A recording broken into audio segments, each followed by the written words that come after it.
Tem coisa que nenhum adulto teria coragem de fazer, mas uma criança fez.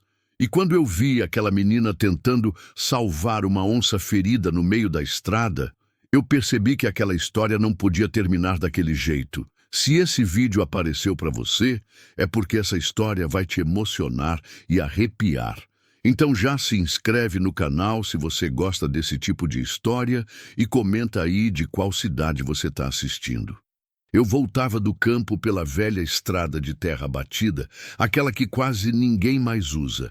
Só eu e a própria solidão conhecemos cada curva, cada buraco, cada árvore torta que marca o caminho de volta para casa. O sol descia pesado naquela tarde, queimando laranja por cima da poeira suspensa no ar parado. O calor grudava na pele mesmo com o vento morno batendo no rosto. Meu cavalo branco, o fantasma, seguia no trote calmo de sempre, as patas levantando nuvens finas de terra seca a cada passada.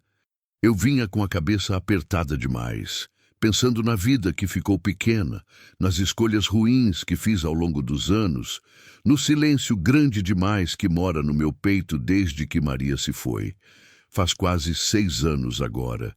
6 anos de casa vazia, de jantar sozinho, de conversar só com o fantasma e com as galinhas no terreiro. 6 anos tentando encontrar algum sentido numa rotina que virou só repetição. Acordar antes do sol, ir para o pasto, consertar cerca, olhar para o gado, voltar quando o sol já está caindo, comer, dormir, recomeçar. A fazenda ainda funciona, mas funciona porque tem que funcionar, não porque eu queira, não porque tenha prazer nisso. Funciona porque parar seria admitir que acabou tudo de vez. E eu ainda não estou pronto para isso, não sei se um dia vou estar. O fantasma balançou a cabeça e resfolegou baixo, como se sentisse meu pensamento pesado. Passei a mão no pescoço dele, sentindo o pelo quente e úmido de suor. Ele é um bom companheiro. Nunca reclama, nunca cobra nada. Só anda comigo, dia após dia, pela mesma estrada empoeirada.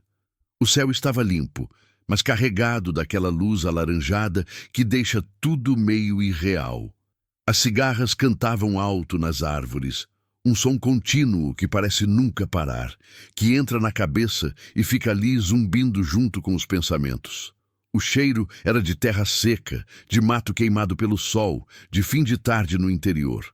Aquele cheiro que eu conheço desde menino, que está grudado em mim como a poeira na roupa. Eu ia pensando em Maria, no jeito que ela ria quando eu contava alguma bobagem, no jeito que ela cantarolava pela casa enquanto fazia o almoço, no jeito que ela segurava minha mão na varanda sem dizer nada, só olhando o sol se pôr, igual eu estava olhando agora. Ela dizia que o pôr do sol era o momento em que Deus pintava o céu só para lembrar a gente de que ainda existe beleza no mundo. Eu não acreditava muito nisso na época. Achava bonito, mas não via o sentido todo que ela via. Hoje eu vejo. Ou pelo menos tento ver. Mas é difícil ver beleza quando tudo dentro da gente está cinza, quando a solidão pesa tanto que até o silêncio dói. Quando você acorda de manhã e demora uns segundos para lembrar por que ainda vale a pena levantar da cama. O fantasma diminuiu o passo sozinho. Ele sente quando eu estou distraído demais. Ergui a cabeça e olhei para frente. A estrada seguia reta por mais uns 200 metros, antes de fazer a curva para a esquerda, onde fica o portão da fazenda. Dali para casa são só mais 10 minutos. 10 minutos e eu estaria de volta ao mesmo lugar de sempre, à mesma cozinha vazia, à mesma cama fria, ao mesmo silêncio que engole tudo. Foi então que eu vi. De longe, ainda meio embaçado pela poeira e pela luz alaranjada, notei algo errado. Um vulto pequeno no meio do caminho, parado demais para ser bicho, vivo demais para ser pedra. Meu corpo reagiu antes da minha cabeça entender. O coração acelerou, a respiração ficou mais curta. O fantasma percebeu minha tensão e parou de andar, as orelhas viradas para frente, atentas. Apertei de leve as pernas nos flancos dele e segui devagar. Cada passo que o cavalo dava parecia demorar uma eternidade. A poeira subia, o sol continuava descendo, as cigarras continuavam cantando, mas tudo parecia diferente agora. Tudo parecia carregado de uma estranheza que eu não conseguia nomear. À medida que me aproximei, o vulto foi ganhando forma. Não era um animal, era gente. Gente pequena. Uma criança. Meu coração disparou. O que uma criança estaria fazendo sozinha ali, no meio do nada, naquela hora do dia? Puxei as rédeas e o fantasma parou a uns 20 metros de distância.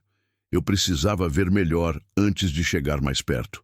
A luz estava contra mim, mas dava para perceber que era uma menina. Pequena, magra, ajoelhada no chão. E havia algo ao lado dela. Algo grande. Algo que não se mexia.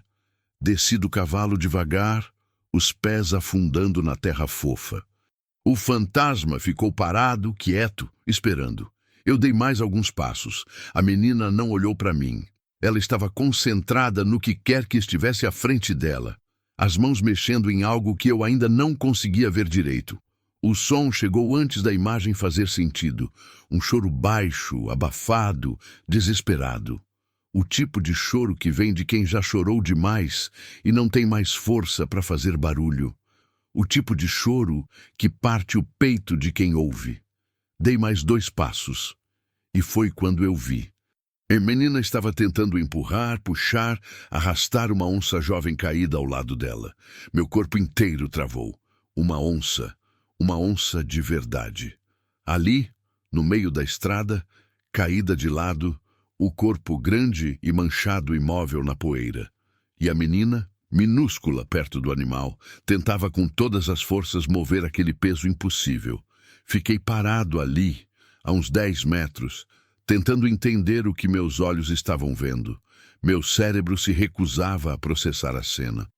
Era real demais e surreal demais ao mesmo tempo. A menina devia ter uns 10 anos, magra demais, suja de poeira da cabeça aos pés, os joelhos ralados, sangrando, os pés descalços, machucados, cheios de cortes e calos, a roupa rasgada, velha, pendurada no corpo pequeno. O cabelo desgrenhado, cheio de terra, o rosto marcado por lágrimas que deixavam rastros limpos na pele suja. Ela não me viu ainda. Estava concentrada demais na tarefa impossível. As mãos pequenas empurravam o flanco do animal, tentando virá-lo, tentando arrastá-lo para fora da estrada. Mas o corpo da onça não se mexia. Era pesado demais, grande demais. Ela soluçava enquanto lutava, a voz saindo em golfadas sufocadas, sem palavras, só desespero puro. Eu dei mais um passo e o cascalho rangeu sob minha bota. A menina ergueu a cabeça num movimento brusco. Nossos olhares se encontraram. Os olhos dela estavam vermelhos, inchados, molhados, mas havia algo ali além do choro. Havia determinação. Havia uma força que não deveria existir num corpo tão pequeno. Havia um pedido silencioso, urgente, desesperado. Ela não disse nada ainda, só me olhou. E naquele olhar tinha tudo o que eu precisava saber. Ela estava ali sozinha, tentando salvar um animal ferido, e ninguém tinha parado para ajudar. Eu olhei para a onça pela primeira vez com atenção. O animal estava vivo. Respirava com dificuldade, o peito subindo e descendo em movimentos irregulares. O flanco sangrava, uma mancha escura se espalhando no pelo dourado manchado. A pata traseira estava torta num ângulo impossível, claramente quebrada. Mas o pior era o olhar do bicho. A onça não rosnava, não atacava, não ameaçava. Apenas olhava para a menina com os olhos amarelos meio fechados, cheios de dor, cheios de medo, como se pedisse força para continuar viva mais um pouco. E a menina continuava ali, ajoelhada ao lado da onça, as mãos ainda apoiadas no corpo do animal, como se não conseguisse parar de tentar, como se desistir fosse impossível. Eu olhei ao redor. A estrada estava vazia. Não havia ninguém. Não havia nada. Só o silêncio pesado do fim de tarde, o canto das cigarras, o vento morno arrastando a poeira. Mas havia marcas de pneus recentes na terra, marcas frescas.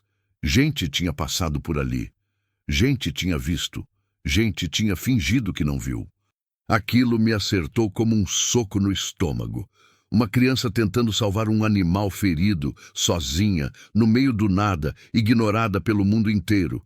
E eu ali, parado, decidindo o que fazer. A menina continuou me olhando.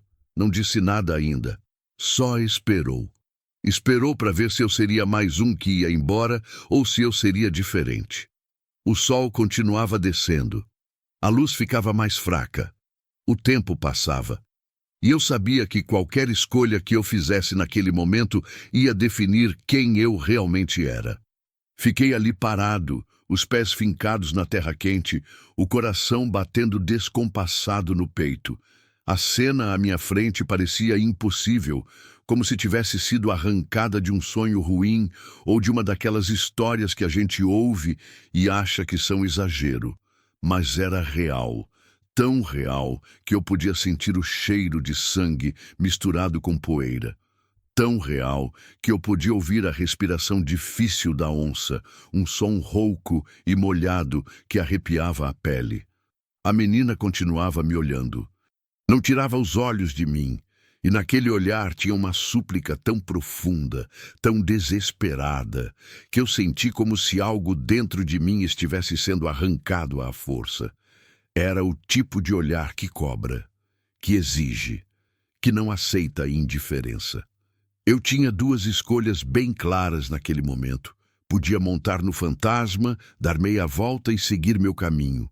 Fingir que não vi nada, igual fizeram os outros que passaram por ali e deixaram marcas de pneus na estrada. Podia voltar para casa, jantar sozinho, dormir na cama vazia e acordar amanhã com a consciência pesada, mas com a vida seguindo no mesmo ritmo de sempre. Seguro, previsível, sem complicação. Ou eu podia ficar, podia tentar fazer alguma coisa. Podia me envolver numa situação que eu não entendia, com um animal selvagem ferido e uma criança que não deveria estar ali sozinha. Podia arriscar, podia complicar, podia abrir uma porta que talvez eu não conseguisse fechar depois. O vento soprou fraco, levantando um pouco de poeira entre mim e a menina. O fantasma bufou atrás de mim, impaciente. As cigarras continuavam cantando, alheias a tudo. O sol descia mais um pouco, tingindo o céu de vermelho sangue. E então a menina falou. A voz veio trêmula, quebrada, quase sem ar, como se cada palavra custasse um pedaço de força que ela não tinha mais. Moço, por favor, não deixa ela morrer. Aquilo me acertou em cheio. Não foi só o que ela disse. Foi o jeito que disse. A voz pequena carregando um peso enorme. O desespero cru, sem disfarce, sem orgulho. Era um pedido puro, do tipo que sai de quem já perdeu tudo e só tem mais uma última esperança agarrada com unhas e dentes. Senti como se tivesse levado uma pancada no peito. O ar saiu dos meus pulmões de uma vez. As pernas fraquejaram. Tive que fazer força para continuar de pé. Uma menina implorando por um animal que nem conseguia mais levantar. Uma onça que, mesmo selvagem, confiava nela para sobreviver. E eu ali, parado, percebendo que não adiantava nada ser forte, ser velho, ser experiente, se eu não fizesse nada naquele momento. Dei o primeiro passo na direção delas, depois o segundo. O terceiro. A menina não se mexeu, mas vi o corpo pequeno relaxar um pouco, como se uma parte da tensão tivesse saído. Ela continuou com a mão apoiada no flanco da onça, os dedos sujos de sangue e terra, tremendo. Quando cheguei perto, ajoelhei devagar ao lado delas. O cheiro ficou mais forte. Sangue, poeira, suor, medo. Tudo misturado num odor que grudava na garganta. A onça mexeu a cabeça levemente e me olhou. Os olhos amarelos estavam vidrados de dor, mas ainda havia vida ali. Ainda havia consciência. O animal sabia que eu estava perto. Sabia que eu era um estranho, mas não tinha força para reagir, nem para atacar, nem para fugir, só para olhar e esperar. Ela tá viva, murmurei, mais para mim mesmo do que para a menina. Eu sei. A menina respondeu rápido, a voz ainda embargada. Mas ela tá sofrendo muito. A perna tá quebrada. E ela tá sangrando. Eu tentei parar o sangue, mas não consegui. Eu tentei tirar ela da estrada, mas ela é pesada demais. Eu tentei. A voz dela falhou, e mais lágrimas desceram pelo rosto sujo. Ela enxugou com as costas da mão, deixando um rastro de lama na bochecha. Toquei a lateral da onça com cuidado. A pele estava quente, quente demais. Febre. O corpo tremia em espasmos leves, involuntários, sinal de choque. Passei a mão devagar pelo flanco, sentindo a textura do pelo curto e macio, a respiração irregular subindo e descendo sob minha palma. O ferimento principal era um corte profundo logo abaixo das costelas, do lado esquerdo. Parecia ter sido causado por algo afiado, arame farpado, talvez, ou pedra pontiaguda numa queda. Sangrava devagar, mas constante. A pata traseira direita estava visivelmente fraturada. O osso devia ter quebrado logo acima do tornozelo. A perna pendia num ângulo estranho, inchada, com manchas roxas aparecendo sob o pelo. A onça gemia baixinho toda vez que eu chegava perto daquela região. O que aconteceu? Perguntei sem tirar os olhos do animal. Eu não sei, a menina respondeu fungando. Eu estava voltando para casa, moro lá na frente depois da curva. Aí eu vi ela aqui caída, acho que ela foi atropelada, ou caiu tentando atravessar. Não sei, mas quando eu cheguei perto ela olhou para mim e eu não consegui ir embora. Olhei para a menina pela primeira vez de perto. O rosto dela era fino, marcado por privações. As bochechas encovadas, os lábios rachados, os olhos fundos, mas brilhantes de determinação e lágrimas. A pele morena estava queimada de sol e coberta de sujeira. As roupas eram remendadas, velhas, grandes demais para o corpo magro. Os pés descalços estavam em carne viva, cheios de cortes, calos grossos, unhas sujas.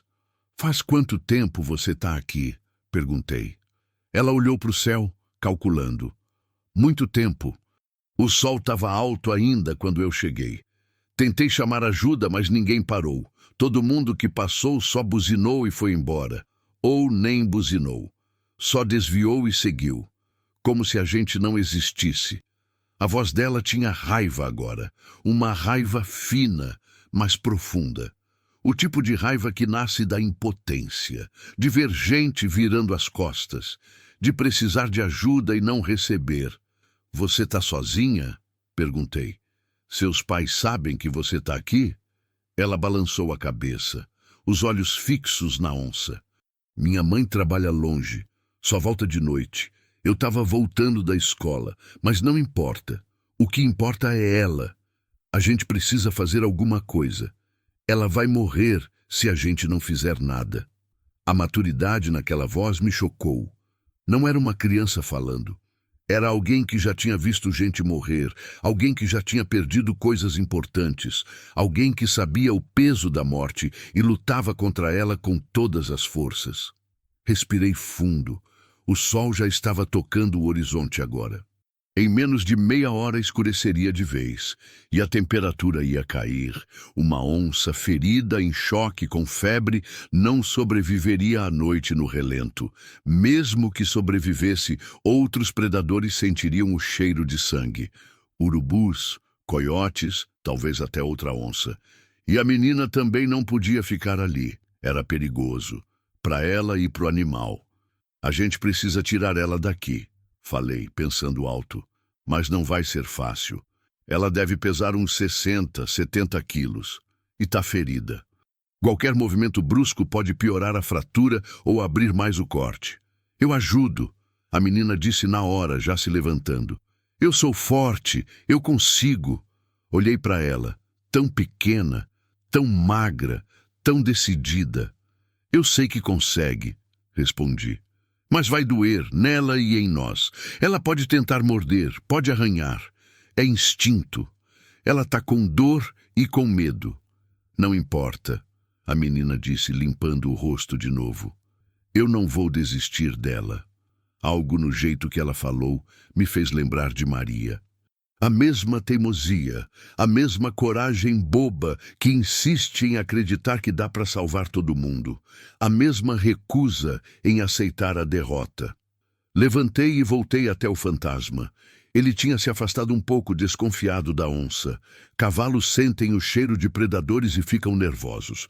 Peguei a lona velha que eu sempre carrego amarrada na sela, junto com uma corda e um pedaço de madeira que uso para escorar cercas.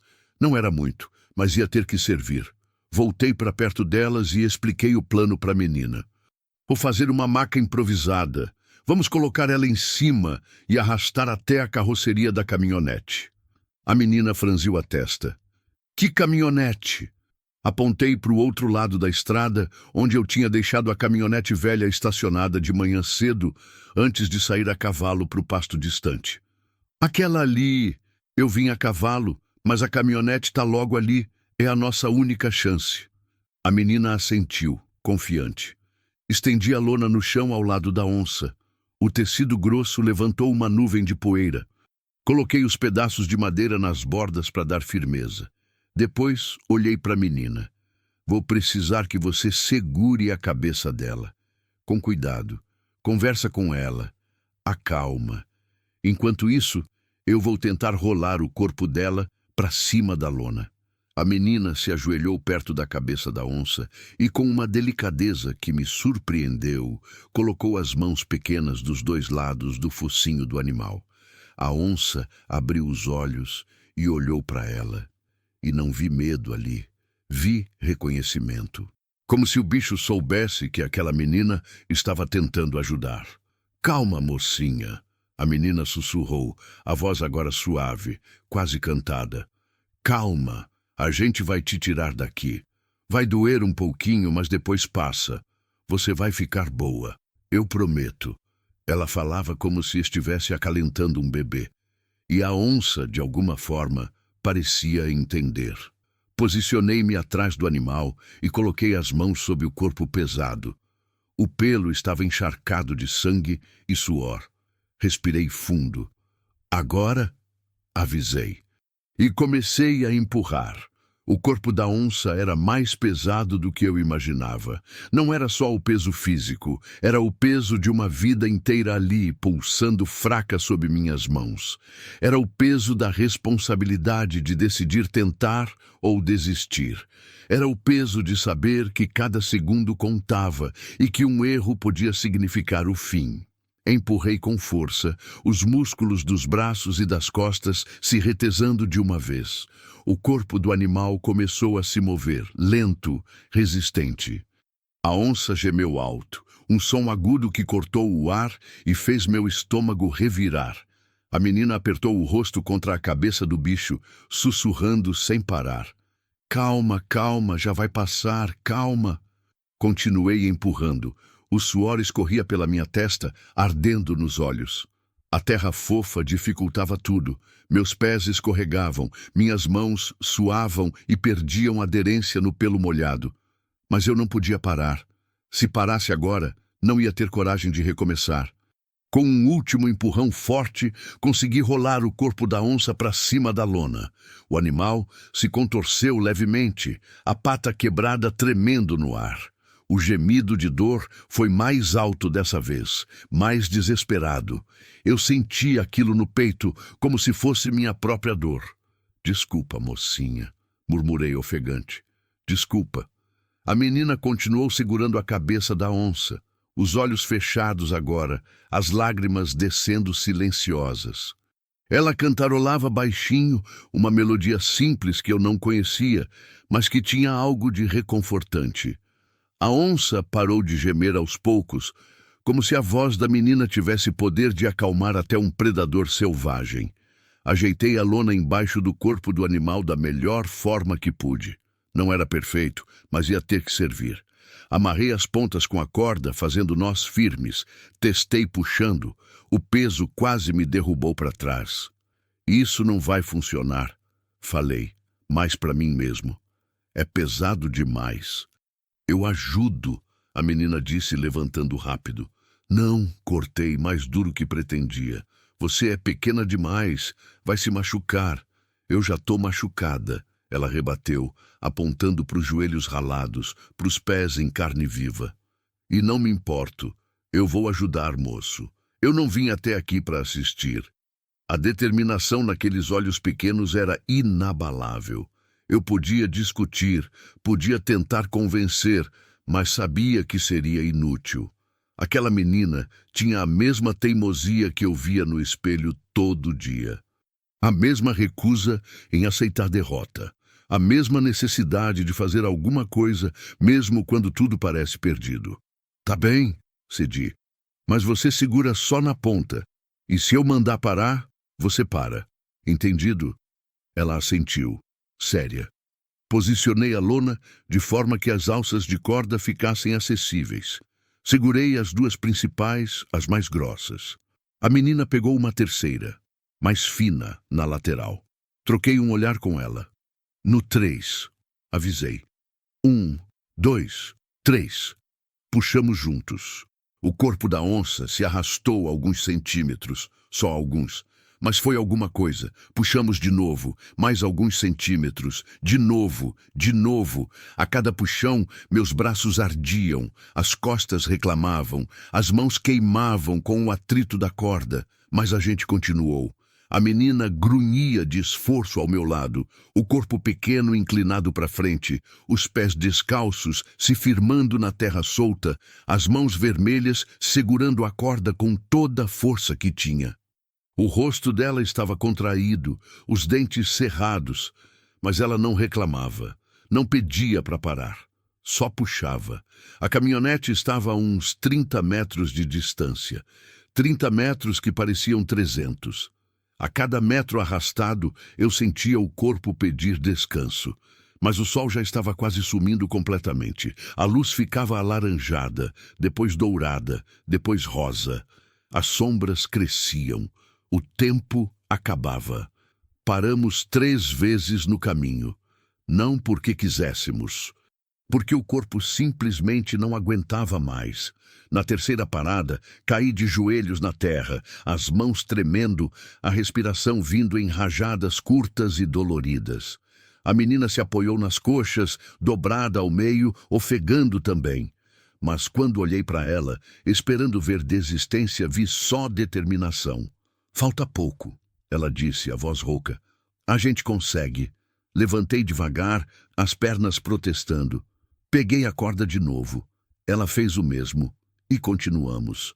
Quando finalmente chegamos na traseira da caminhonete, meu corpo inteiro tremia. Suor escorria por todo lado. A boca estava seca que nem lixa. Mas a gente tinha conseguido. A onça estava ali, ainda viva, ainda respirando, envolta na lona suja de sangue e terra. Agora vinha a parte mais difícil. Como a gente vai subir ela aí? A menina perguntou, olhando para a caçamba alta da caminhonete velha. Boa pergunta. Uma pergunta para a qual eu não tinha resposta boa. Olhei ao redor, procurando alguma coisa que pudesse ajudar. Havia umas tábuas velhas jogadas perto da cerca. Madeira que sobrou de um concerto antigo. Não era o ideal, mas podia funcionar como rampa. Espera aqui, pedi. Fui até as tábuas, peguei as duas mais longas e menos podres e voltei. Apoiei uma ponta de cada tábua na beirada da caçamba e a outra ponta no chão, formando uma rampa improvisada e torta. Testei com o pé. Rangeu, mas aguentou meu peso. Vamos ter que empurrar ela para cima, expliquei. Vai ser difícil, a rampa não está firme, mas é a única chance. A menina concordou. Posicionamos a lona com a onça na base da rampa. O animal tinha os olhos fechados agora. A respiração estava mais fraca, mais irregular. Não era bom sinal. O tempo realmente estava acabando. Você empurra pela frente, instruí a menina. Eu vou por trás. Quando eu contar até 3, empurra com tudo. Tudo o que você tem. Não para. Mesmo se ela gemer. Mesmo se doer. Não para, entendeu? Entendi, ela respondeu, já se posicionando. Coloquei as mãos na parte de trás da lona, buscando ângulo e firmeza. A madeira da rampa rangia sob o peso. Respirei fundo. 1, 2, 3. Empurramos. O corpo da onça começou a subir. Lento, pesado. A madeira gemeu alto, ameaçando quebrar. Eu empurrei com mais força, os pés escorregando na terra, os músculos gritando. A menina empurrava também, o corpo pequeno inteiro inclinado contra a lona, a testa franzida de esforço. A onça gemeu. Um gemido longo, sofrido, que me partiu por dentro. Mas não parei. Não podia parar. Continua, gritei para a menina. Não para! Ela não parou. A lona subia centímetro por centímetro pela rampa torta. Uma das tábuas rachou no meio, mas não quebrou. Eu redistribuí meu peso, empurrando mais pelo lado que ainda estava firme. Meus braços tremiam tanto que parecia que iam ceder a qualquer momento, mas eu continuei. E então, de repente, a lona passou da beirada e deslizou para dentro da caçamba com um baque surdo. Conseguimos. Caí de joelhos ali mesmo, no chão, sem forças para ficar de pé. O peito ardia, o corpo inteiro doía. A menina subiu na caçamba de um pulo e se ajoelhou ao lado da onça, verificando, tocando com cuidado, falando baixinho. Ela ainda está respirando, ela anunciou, aliviada. Ela conseguiu! Levantei com dificuldade e subi na caçamba também. A onça estava imóvel, os olhos fechados, o peito subindo e descendo devagar. O sangramento tinha diminuído, mas não parado. A pata quebrada estava inchada, roxa, feia de ver. E agora? A menina perguntou, me olhando com aqueles olhos cheios de esperança. Para onde a gente leva ela? Boa pergunta. Outra para a qual eu não tinha resposta pronta. Não havia veterinário na região. O mais próximo ficava a quase 100 quilômetros na cidade. E ainda assim era veterinário de gado e cavalo, não de animal selvagem, não de onça. Além disso, já estava escurecendo. As estradas de terra ficavam perigosas à noite, e eu não tinha certeza se a onça aguentaria a viagem, mas havia outra opção. Conheço um lugar, falei devagar pensando. Um sítio fica a uns 20 minutos daqui. O dono já cuidou de bicho silvestre antes. Capivara, veado, até um tamanduá uma vez. Ele tem remédios, tem equipamento, não é veterinário, mas entende. Talvez ele consiga ajudar. Então vamos, a menina disse, já descendo da caçamba. Espera, segurei o braço dela. E você? Sua mãe não está te esperando? Já está escurecendo. Ela não vai ficar preocupada? A menina olhou para o chão. Vai, admitiu a voz baixa. Mas eu não posso ir embora agora. Não posso deixar ela. Não depois de tudo. Eu levo você em casa primeiro, ofereci. Depois vou com a onça. Não, ela quase gritou, os olhos arregalados. Não! Se você me levar em casa, eu não vou mais ver ela. Minha mãe não vai deixar eu sair de novo. E eu preciso saber se ela vai ficar bem. Eu preciso. A voz dela tremia de novo. Lágrimas novas se formavam. E eu entendi. Não era só sobre a onça, era sobre algo maior. Algo que aquela menina carregava e que eu não conhecia, mas que eu reconhecia, porque eu também carregava coisas. Tá bem, cedi. Você vai comigo, mas eu aviso sua mãe depois. Combinado? Ela assentiu rápido, aliviada. Fechei a tampa da caçamba, amarrando com arame para garantir que não abriria no caminho. A menina entrou do lado do passageiro. Eu entrei no motorista. Liguei o motor velho, que tossiu 2 vezes antes de pegar. O fantasma continuava parado na estrada, me olhando. Desculpa, velho amigo, falei pela janela. Você vai ter que voltar sozinho hoje. Dei um assobio baixo.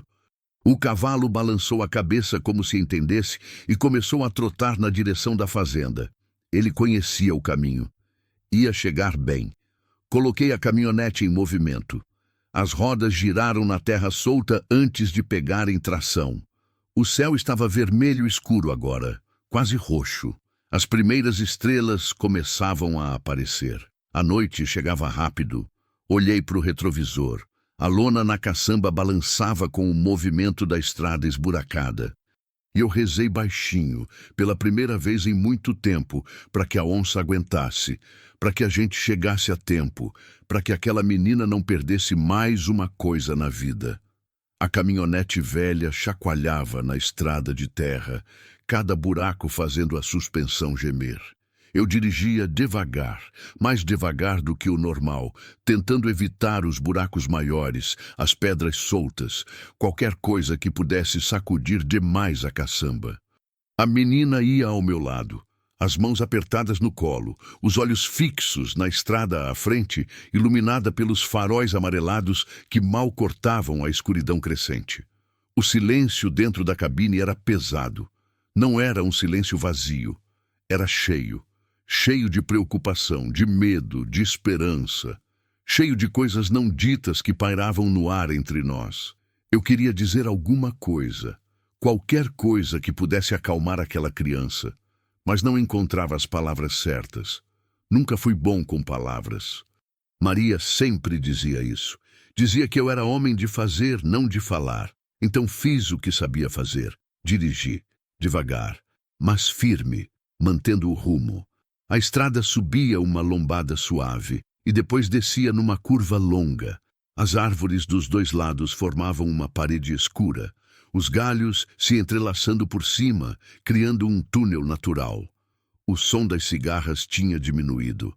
Agora o que dominava era o ronco do motor velho, o rangido da suspensão e o farfalhar distante do vento nas folhas secas. A menina mexeu no banco inquieta. "Ela vai morrer?" perguntou de repente a voz pequena. A pergunta me pegou desprevenido. Não porque fosse inesperada. Eu sabia que ela ia perguntar em algum momento. Mas porque eu não tinha uma resposta boa. Não tinha uma resposta honesta que também fosse reconfortante. "Não sei", respondi depois de um tempo, decidindo pela verdade. "Ela tá muito machucada. Perdeu sangue, a perna tá quebrada. Mas ela é forte, e a gente está fazendo tudo o que pode. Às vezes, é só isso que a gente consegue fazer. Tentar." A menina ficou quieta, processando. Depois olhou para mim. "O senhor acredita em Deus?" Outra pergunta que me pegou de surpresa. Desviei os olhos da estrada por um segundo para olhar para ela. O rosto pequeno estava sério, curioso, esperando uma resposta de verdade. "Acredito", respondi, voltando a olhar para frente. Ou pelo menos acreditava. Não sei mais direito. Tem dias que eu acho que sim. Tem dias que eu acho que não. Tem dias que eu só não sei. Minha mãe diz que Deus cuida dos bichos também. A menina disse olhando para a janela. Diz que até de passarinho ele cuida. Que nenhum cai do céu sem ele saber. Se é verdade, então ele sabe da onça também. E se ele sabe, então ele vai cuidar, não vai? A fé simples daquela criança me apertou o peito. Era o tipo de fé que eu tinha quando era novo. Antes da vida ensinar que nem sempre as coisas dão certo. Antes de aprender que às vezes você faz tudo certo e ainda assim perde. Antes de Maria. "Espero que sim", falei baixo. "Espero que sua mãe esteja certa." A menina assentiu, parecendo satisfeita com a resposta. Voltou a olhar para frente, as mãos ainda apertadas no colo, mas um pouco mais relaxadas agora. Passamos por uma porteira velha caída na beira da estrada.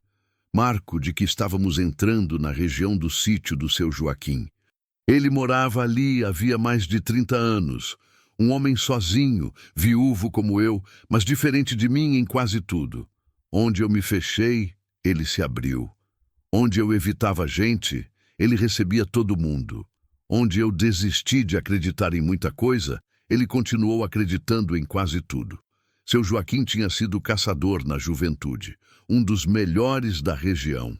Mas depois que a esposa morreu, ele largou a espingarda e jurou nunca mais matar um bicho. Dizia que tinha visto morte demais na vida, que não queria ser responsável por mais nenhuma.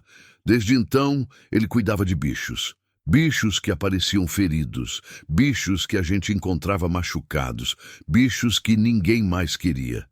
Se alguém podia ajudar aquela onça, era ele. A estrada fez uma curva mais fechada e então abriu numa clareira. No meio da clareira, iluminada pela luz fraca de lamparinas a querosene, ficava a casa de seu Joaquim. Uma casa simples, de madeira, com varanda larga e telhado de telha. Ao redor, vários cercados improvisados com tela e madeira. Dentro dos cercados, eu sabia, havia sempre algum bicho se recuperando. Capivara com a pata machucada, veado atropelado, tatu com o casco rachado. Encostei a caminhonete perto da varanda e desliguei o motor. O silêncio da noite caiu sobre nós como um cobertor pesado. Não era um silêncio completo. Havia grilos cantando, algum bicho mexendo no mato, o vento sussurrando nas árvores. Mas era um silêncio profundo, do tipo que a gente só encontra longe de tudo. Ficou aqui, pedi para a menina. Vou chamar ele. Desci da caminhonete e subi os degraus da varanda. A madeira velha rangeu sob meus pés. Bati na porta 3 vezes, forte. Seu Joaquim, tá aí? Esperei. Nada. Bati de novo, mais forte. Seu Joaquim, preciso de ajuda. Ouvi passos arrastados vindo de dentro. A porta se abriu devagar e o rosto enrugado de seu Joaquim apareceu, iluminado por baixo pela luz de uma lamparina que ele segurava. Ele devia ter uns 70 e poucos anos, o cabelo todo branco, a barba por fazer, os olhos pequenos, mas vivos, atentos. Quem é? Perguntou, apertando os olhos para me ver melhor na escuridão. Sou eu, seu Joaquim, o João, lá da fazenda da Serra. João? Ele ergueu a lamparina, a luz chegando no meu rosto. Ah, João, que surpresa, rapaz. Que você está fazendo aqui essa hora? Preciso de ajuda, repeti. Tenho um bicho ferido na caçamba. Onça, jovem, está muito machucada. Os olhos dele se arregalaram. Onça? Isso. Atropelada, eu acho. Perna quebrada. Ferimento no flanco. Perdeu muito sangue. Eu não sabia para onde levar. Pensei no senhor. Seu Joaquim não hesitou. Colocou a lamparina numa mesinha perto da porta, pegou um casaco pendurado num prego e desceu os degraus comigo. Onde ela está? Na caçamba. Fomos até a traseira da caminhonete. Desamarrei o arame e abaixei a tampa. A luz da lamparina que seu Joaquim segurava agora iluminou o interior da caçamba. A onça continuava imóvel sobre a lona, os olhos fechados, o peito subindo e descendo muito devagar. Seu Joaquim subiu na caçamba num movimento ágil que não combinava com a idade. Ajoelhou ao lado do animal, colocou a mão no peito dele, sentindo a respiração, depois tocou o focinho, as orelhas, examinou o ferimento, a pata quebrada. Fez tudo em silêncio, concentrado, com a experiência de quem já fez aquilo muitas vezes. Ela está em choque, ele disse finalmente. Perdeu muito sangue. A fratura é feia, mas ela é jovem, forte, tem chance. O senhor pode ajudar? Perguntei, a esperança nascendo no peito. Posso tentar, ele respondeu descendo da caçamba. Mas vai ser difícil, vou precisar de ajuda. Você fica? Fico, respondi sem pensar. E tem uma menina comigo, ela que encontrou a onça. Ela ajuda também. Seu Joaquim olhou para a cabine e viu a menina nos olhando através do vidro. Ele acenou para ela. Ela acenou de volta, tímida. Vamos precisar de todo mundo então, ele disse. Vamos levar ela para o galpão dos fundos. Lá eu tenho as coisas que preciso. Abriu a porta da cabine e olhou para a menina com um sorriso gentil. Oi, pequena. Qual seu nome? Luísa. Ela respondeu baixinho. Luísa, nome bonito. Você é corajosa, Luísa. Encontrou essa onça e não abandonou ela. Isso é coisa rara. Vem, vamos salvar ela juntos. A menina desceu da caminhonete, os olhos brilhando. Seu Joaquim tinha esse dom. O dom de fazer as pessoas acreditarem que tudo ia dar certo, mesmo quando não ia, mesmo quando não dava. Seu Joaquim entrou em casa rápido e voltou com mais 2 lamparinas e uma lanterna grande. Distribuiu uma lamparina para mim e outra para Luísa. Depois foi até um dos galpões, abriu a porta larga e fez sinal para eu entrar com a caminhonete. Liguei o motor de novo e dirigi devagar para dentro do galpão. Era um espaço grande, com chão de terra batida, paredes de madeira, teto alto. Havia uma mesa comprida num canto, cheia de vidros, caixas, ferramentas. Havia cercados menores espalhados pelo espaço. Numa das paredes, prateleiras com remédios, ataduras, instrumentos que pareciam cirúrgicos. Estacionei no centro do galpão. Seu Joaquim já estava preparando um espaço no chão, estendendo uma lona limpa, empilhando pedaços de madeira para fazer uma base. Luísa ajudava, carregando as coisas que ele pedia, rápida, atenta, útil. Agora a parte difícil, seu Joaquim disse, olhando para cima da caçamba. Vamos descer ela, com cuidado, muito cuidado. Subimos os três na caçamba. Posicionamos a lona de forma que pudéssemos segurá-la pelas 4 pontas. Seu Joaquim pegou uma ponta, eu peguei a oposta e Luísa ficou entre nós ajudando a sustentar o meio. No 3, seu Joaquim comandou. Devagar. 1, 2, 3. Levantamos juntos. O peso era absurdo. Meus braços tremeram imediatamente, mas conseguimos erguer. Conseguimos segurar, caminhamos devagar até a beirada da caçamba, os passos sincronizados, ninguém falando, só concentração pura. Descer foi pior. Tivemos que fazer um de cada vez. Eu desci primeiro, segurando minha ponta da lona. Depois, seu Joaquim desceu, mantendo a tensão. Luísa ficou por último, descendo com ajuda, mas sem largar a lona nem por um segundo. Quando finalmente colocamos a onça no chão, sobre a lona limpa que seu Joaquim tinha preparado, todos nós estávamos ofegantes, suados, tremendo de esforço, mas a onça estava lá, ainda viva, ainda respirando. Seu Joaquim não perdeu tempo. Foi até a prateleira e começou a pegar coisas. Vidros, seringas, ataduras, tesouras, agulhas. Montou tudo numa bandeja improvisada e trouxe para perto da onça. Primeiro vou dar um sedativo nela, explicou enquanto preparava uma seringa. Não posso trabalhar com ela acordada. Mesmo ferida, ela pode atacar por instinto. Depois vou limpar o ferimento, parar o sangramento e tentar estabilizar a pata. Vai doer nela? Luísa perguntou preocupada. Vai. Seu Joaquim respondeu honesto, mas menos do que já está doendo, e é a única forma de salvar. Às vezes, a gente precisa causar um pouco de dor para evitar uma dor maior. É assim que funciona. Luísa assentiu, séria. Seu Joaquim aplicou a injeção no flanco da onça, longe do ferimento. O animal reagiu levemente, as patas contraindo, mas não acordou. Esperamos alguns minutos. A respiração da onça ficou mais lenta, mais profunda. O corpo relaxou. Pronto, seu Joaquim disse. Agora vamos trabalhar. O que se seguiu foi uma aula de paciência, precisão e cuidado. Seu Joaquim limpou o ferimento com água, sabão e algum líquido que cheirava forte e queimava. Cortou o pelo ao redor com uma tesoura pequena. Examinou a profundidade do corte com os dedos, devagar, apalpando. Depois costurou, ponto por ponto. Cada movimento era calculado, firme, mas delicado. Eu segurava a lamparina perto, iluminando. Luísa ficava do outro lado, observando tudo com os olhos arregalados, aprendendo, sem fazer perguntas, só absorvendo. A pata foi mais complicada. Seu Joaquim apalpou o osso quebrado através da pele inchada, tentando sentir onde estava a fratura. Depois, com cuidado, começou a puxar, a alinhar, a reposicionar. A onça gemeu mesmo sedada.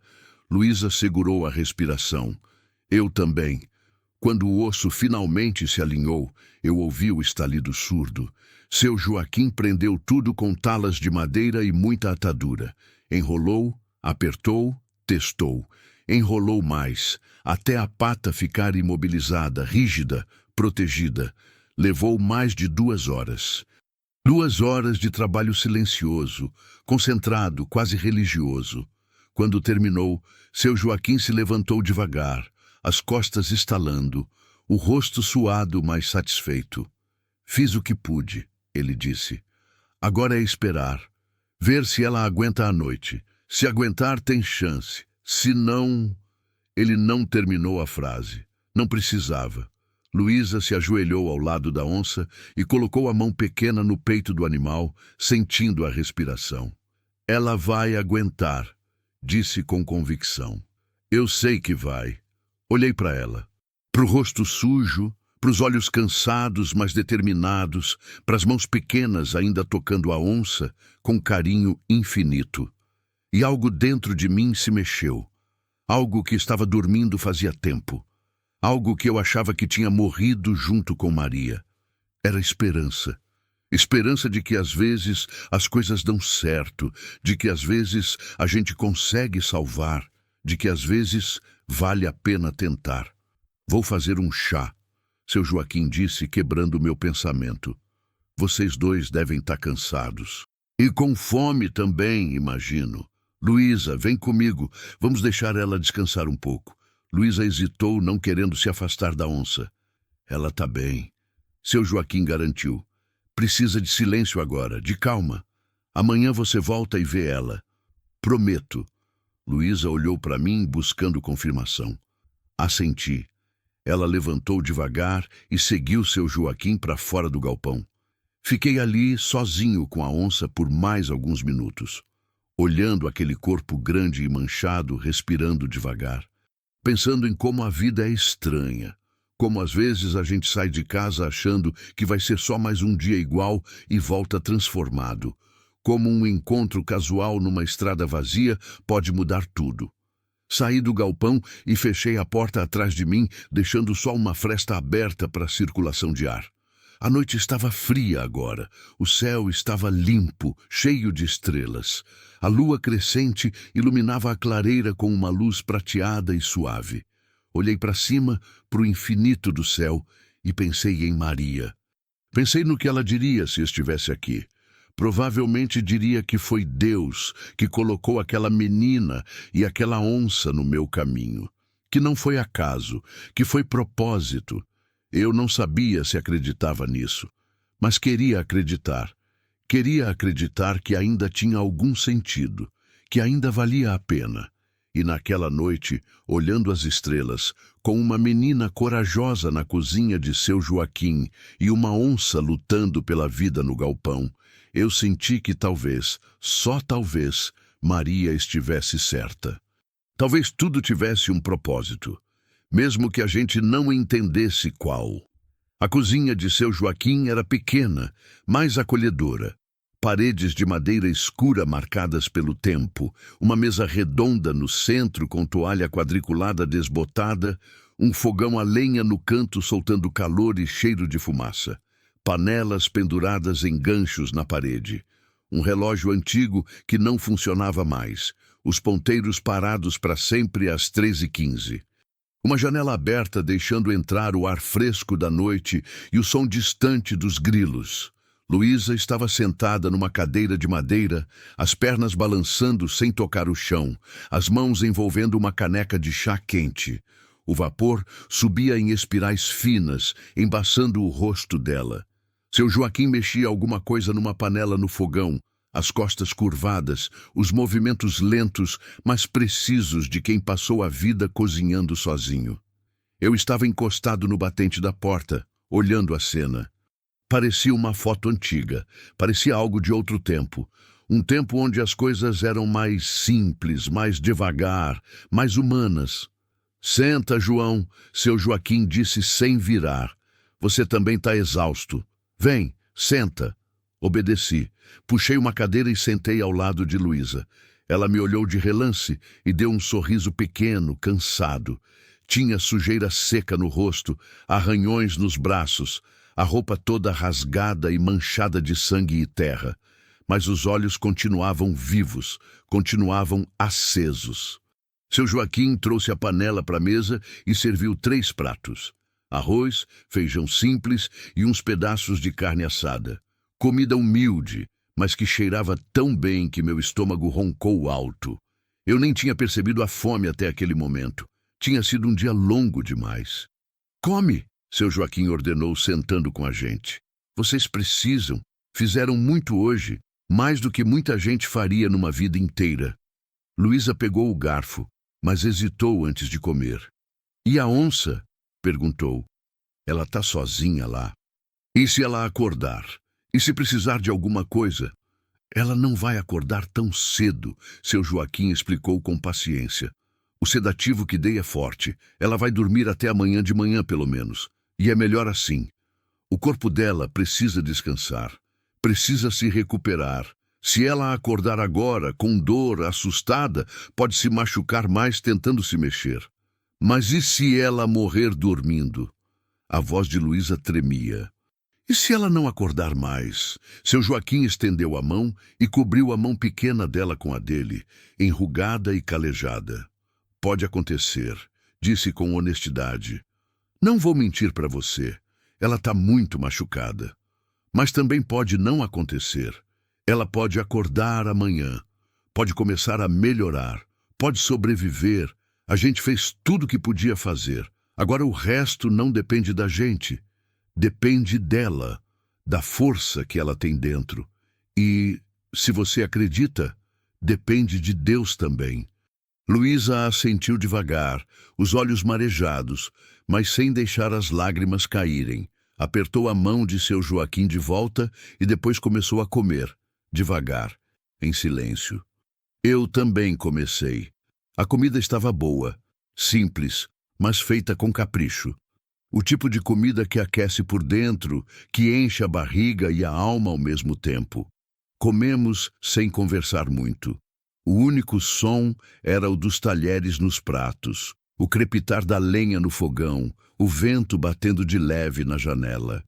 Quando terminamos, seu Joaquim serviu mais chá, uma mistura de ervas que ele mesmo plantava.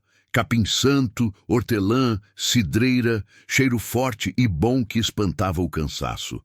Luísa, ele disse, olhando para a menina, você mora longe daqui? Não muito, ela respondeu. Uns 15 minutos, na estrada velha, perto da curva. Sua mãe deve estar preocupada.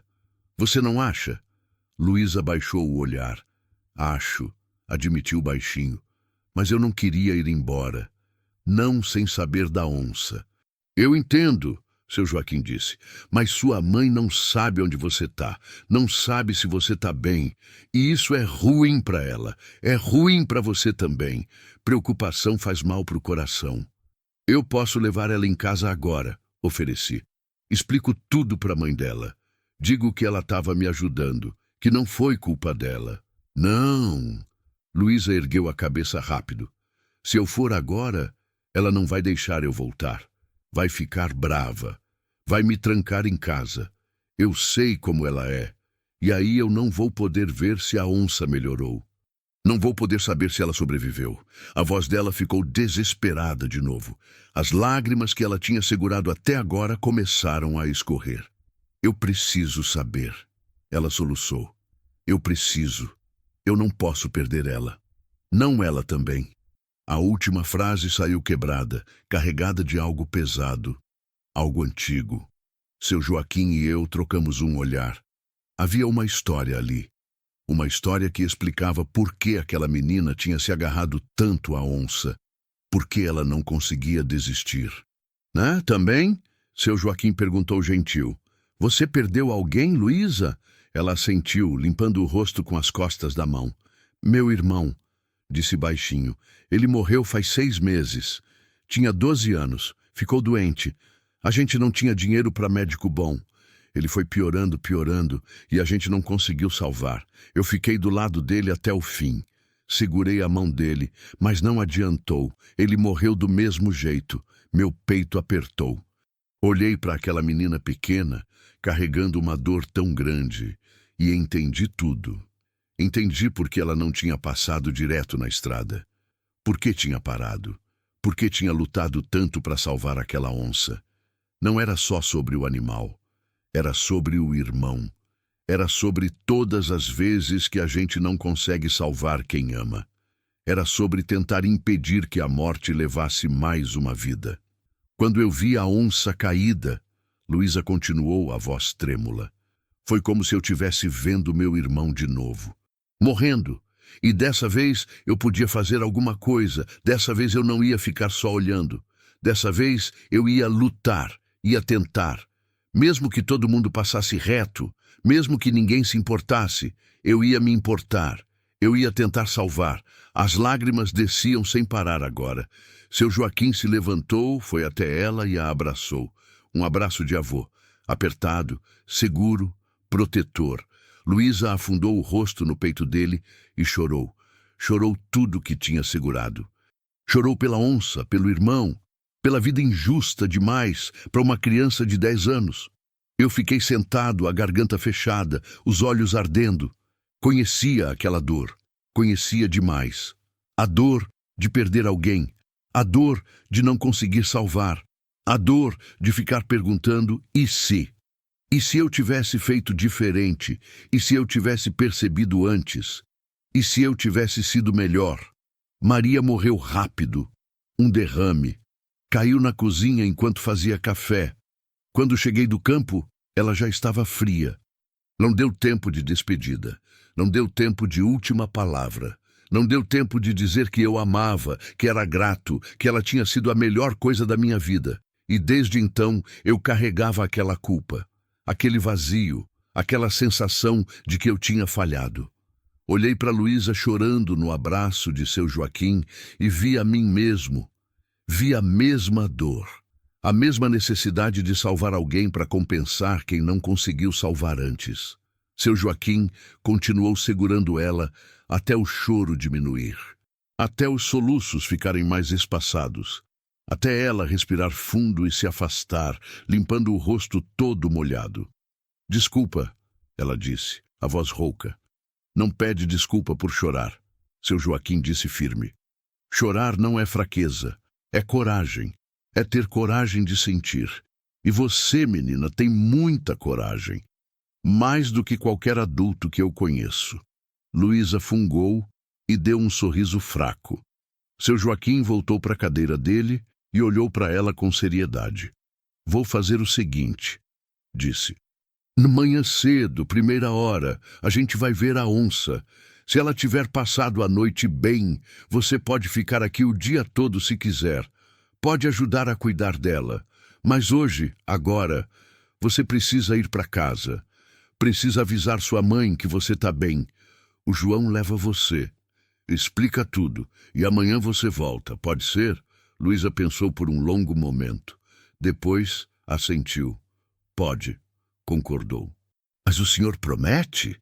Promete que se ela piorar durante a noite, o senhor me chama? Como eu vou te chamar, menina? Seu Joaquim perguntou com um sorriso triste. Nem telefone tem aqui. Então o senhor cuida bem dela. Luísa emendou rápido. Cuida como se fosse importante, porque ela é muito importante. Eu sei, seu Joaquim disse sério de novo. E eu vou cuidar. Prometo.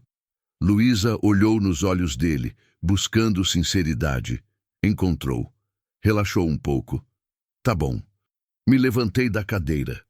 Vamos então, disse. Antes que fique tarde demais. Luísa se levantou também, mas antes de ir até a porta, olhou para seu Joaquim. Posso ir lá ver ela? Só mais uma vez? Antes de ir embora? Seu Joaquim concordou. Vá, mais rápido. Ela precisa de silêncio. Luísa correu para fora. Ouvi a porta do galpão rangendo. Depois silêncio. Fiquei ali com seu Joaquim por um momento. Ela é forte, ele disse, olhando para a porta por onde a menina tinha saído. Forte demais para a idade que tem. A vida foi dura com ela. Foi, concordei. Mas ela não deixou a vida quebrar ela. Ainda tem luz ali dentro. Tem, seu Joaquim concordou. E você? Ainda tem luz aí dentro, João? A pergunta me pegou desprevenido. Olhei para ele. Os olhos pequenos me estudavam, calmos, pacientes, esperando. Não sei, respondi honesto. Tem dias que eu acho que sim. Tem dias que eu acho que não. Hoje eu não sei. Mas hoje você parou, seu Joaquim disse. Podia ter seguido em frente, igual os outros fizeram. Mas você parou, ajudou, trouxe ela aqui. Isso quer dizer alguma coisa, não acha? Pensei na pergunta. no que ela significava, no que eu tinha feito, no que eu podia ter feito e não fiz. Talvez, respondi, ou talvez eu só não quis ser mais um covarde. Não tem nada de covarde em você, João, seu Joaquim disse com convicção. Nunca teve. Você sempre foi homem de fazer o certo, mesmo quando o certo era difícil, mesmo quando machucava. Você só esqueceu disso depois que a Maria se foi. Ficou perdido, mas hoje você se achou um pouco. Hoje você lembrou quem você é. As palavras dele me acertaram fundo, fundo demais. Senti algo se mexendo no peito. Algo que tinha ficado duro, fechado, trancado por 6 anos. Algo que começava a amolecer, a se abrir, a respirar de novo. Não respondi, não sabia o que dizer. Só assenti e olhei para a janela, para o céu escuro cheio de estrelas, procurando alguma resposta que eu não sabia qual era. Luísa voltou depois de alguns minutos. O rosto estava mais calmo agora, mais em paz. Ela está respirando, anunciou. Bem devagarzinho. Mas tá. É bom sinal, seu Joaquim disse. Significa que o corpo está descansando. Vá agora. Amanhã você volta e vê ela acordada. Luísa acenou para ele, um aceno pequeno, mas cheio de gratidão. Depois me olhou. Vamos? Vamos. Saímos juntos. A noite estava fria, mas não desconfortável. O tipo de frio que acorda, que limpa a cabeça. Subimos na caminhonete. Liguei o motor. O ronco velho quebrou o silêncio da noite. Seu Joaquim apareceu na varanda acenando. Acenei de volta. Coloquei a caminhonete em movimento e segui pela estrada de terra, os faróis iluminando o caminho estreito entre as árvores. Luísa ia quieta ao meu lado, olhando pela janela. Não falava nada, só olhava. Olhava para as árvores passando, para os galhos se entrelaçando no alto, para o céu cheio de estrelas que aparecia nos espaços abertos. Obrigada, ela disse de repente, sem tirar os olhos da janela. Pelo quê? Por ter parado, por não ter passado reto como os outros, por ter ajudado. Você não precisa agradecer, respondi. Você que fez a parte difícil, você que ficou, você que não desistiu. Mas se o Senhor não tivesse parado, eu não teria conseguido, ela disse, me olhando agora. Ela estava pesada demais. Eu era fraca demais. Eu ia ficar ali até ela morrer, ou até eu morrer também. Mas o Senhor parou e mudou tudo. Segurei firme no volante, a garganta apertada de novo. Foi bom ter parado, falei baixo. Fazia tempo que eu não fazia nada que importasse. Hoje importou. Importou muito, Luísa concordou. Seguimos em silêncio até chegarmos na casa dela. Era uma casinha simples de alvenaria, com um pequeno quintal cercado. A luz estava acesa dentro. Dava para ver a sombra de alguém se movendo. Minha mãe, Luísa disse, a voz tensa. Ela deve estar preocupada e brava, muito brava. Eu explico, prometi. Vou explicar tudo, ela vai entender. Tomara, Luísa disse sem muita convicção. Descemos da caminhonete juntos. Antes que chegássemos na porta, ela se abriu de repente. Uma mulher apareceu magra, cabelo preso num coque, rosto marcado pelo cansaço e pela preocupação. Quando viu Luísa, o rosto dela passou por várias emoções em segundos. Alívio, raiva, medo. Luísa! Ela gritou, correndo e puxando a menina num abraço apertado. Onde você estava? Tô procurando você faz horas. Fui na escola, fui na casa da dona Cida, procurei por toda parte. Eu estava desesperada, achando que tinha acontecido alguma coisa. Desculpa, mãe, Luísa disse, a voz abafada no abraço. Desculpa. A mulher se afastou e segurou os ombros da filha, examinando. Você está machucada. Olha seus joelhos. Olha seus pés. O que aconteceu? Onde você estava? Foi quando ela me viu pela primeira vez. Parou. Me olhou de cima a baixo, desconfiada. Quem é o senhor? Meu nome é João. Me apresentei tirando o chapéu. Eu trouxe sua filha. Ela estava me ajudando com um animal ferido. Animal ferido? A mulher repetiu, confusa. Que animal? Uma onça, mãe. Luísa explicou rápido. Ela estava na estrada machucada, morrendo, e ninguém parava, ninguém ajudava. Eu não consegui deixar ela lá. Aí esse moço parou e a gente levou ela para o seu Joaquim. Ele costurou ela. Ela vai ficar boa. Eu sei que vai. A mãe olhou para a filha como se ela tivesse falado em outra língua.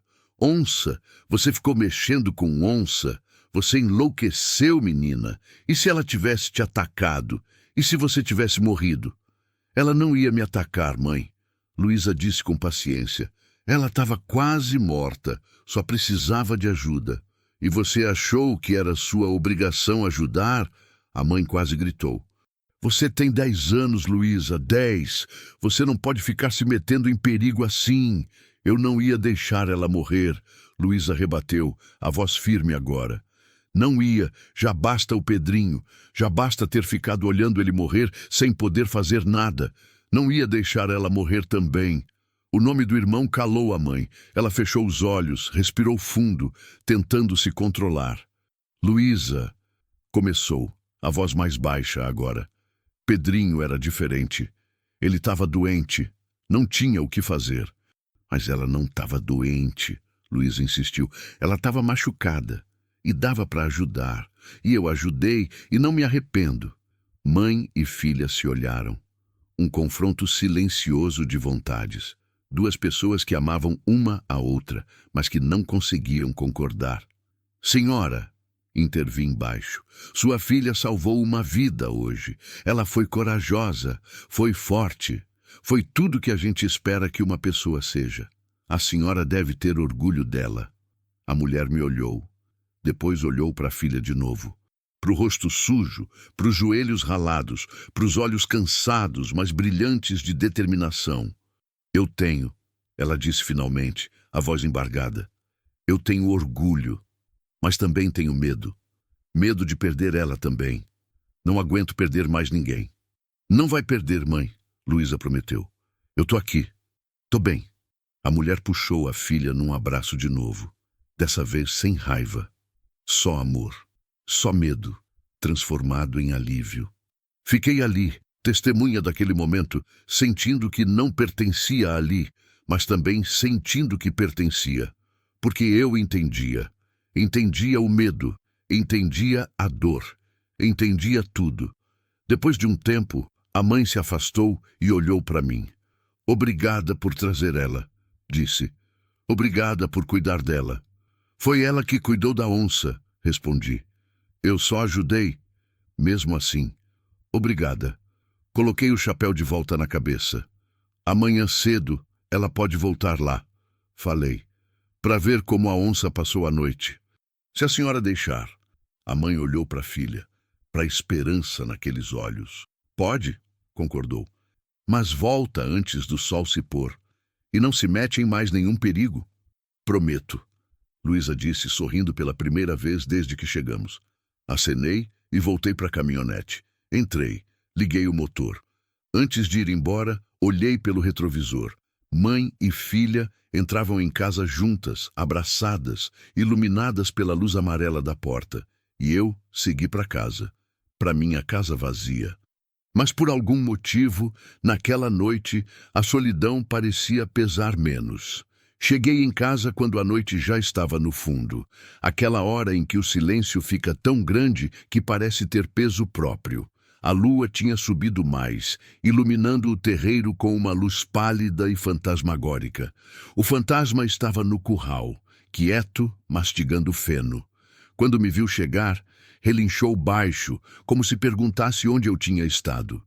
Foi um dia longo, velho, falei, passando a mão no pescoço dele.